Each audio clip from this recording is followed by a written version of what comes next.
Setelah kita menghafalkan tabel-tabel tadi, yaitu nama-nama kation yang ada dua jenis, sekarang kita melihat bagaimana nama-nama anion. Anion adalah ion negatif. Anion ada yang merupakan monoatom, yaitu anion yang hanya terdiri dari satu atom. Dan ada juga anion yang poliatom, jadi satu ion tetapi terdiri dari banyak atom. Nah, kita bedakan tabelnya. Untuk yang anion monoatom, yang pertama ada H-, yaitu hidrogen yang bermuatan negatif 1. Namanya adalah hidrida. Kemudian ada F-, namanya adalah fluorida. Jadi nama-nama anion ini ternyata berbeda dengan nama kation ya. Kalau nama kation tadi sama persis dengan unsurnya. Sedangkan untuk anion namanya harus menggunakan akhiran ida. Tadi ada hidrogen. Kalau hidrogennya bermuatan negatif, namanya menjadi hidrida. Kemudian ada fluorin menjadi fluorida. Bagaimana dengan Cl-, maka Cl- namanya adalah klorida. Begitu juga Br-, namanya adalah bromida.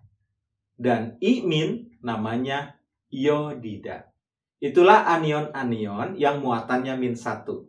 Sekarang anion yang muatannya -2, yaitu dari golongan 6A. Dari golongan 6A ada oksigen yang muatannya 2-, namanya menjadi oksida. Kemudian ada sulfur 2-, namanya menjadi sulfida. Kemudian anion yang berasal dari golongan 5A pasti muatannya menjadi negatif 3 ya, yaitu N3-, namanya adalah nitrida. Ini awalnya dari nitrogen ya, diberi akhiran ida jadi nitrida. Kemudian ada fosfor. Fosfor P3- menjadi fosfida.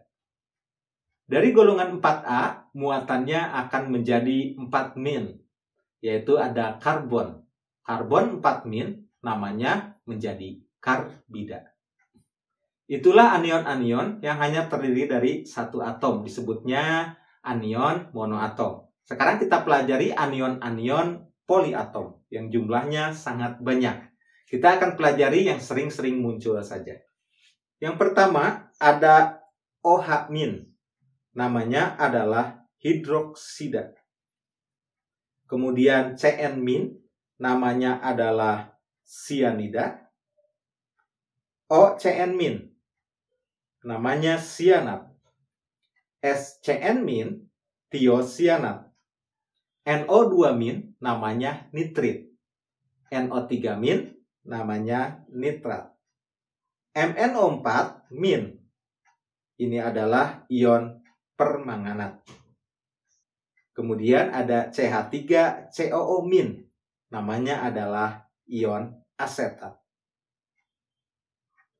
Berikutnya ada ClO-, namanya ion hipoklorit. ClO2-, namanya klorit. ClO3-, klorat. ClO4-, namanya perklorat. BrO-, namanya hipobromit. BrO2-, namanya bromit. BrO3-, namanya bromat. Sedangkan BrO4-, namanya perbromat. Kemudian kita lihat ada yang muatannya -2, yaitu O2, 2-, namanya adalah peroksida. CO3 2-, karbonat. C2O4 2-, namanya oksalat. SO3 2-, adalah sulfit. SO4 2-, namanya sulfat. SiO3 2-, namanya silikat. Kemudian ada yang bermuatan -3, yaitu PO3 3-, namanya fosfit. Dan PO4 3-, namanya fosfat. Nah, sekarang kita sudah mengetahui nama-nama dari kation dan nama-nama dari anion. Kita tinggal terapkan saja dalam penamaan senyawa ionik. Karena senyawa ionik itu hanya perlu menuliskan kationnya apa dan anionnya apa. Baik, kita sekarang bahas beberapa contohnya.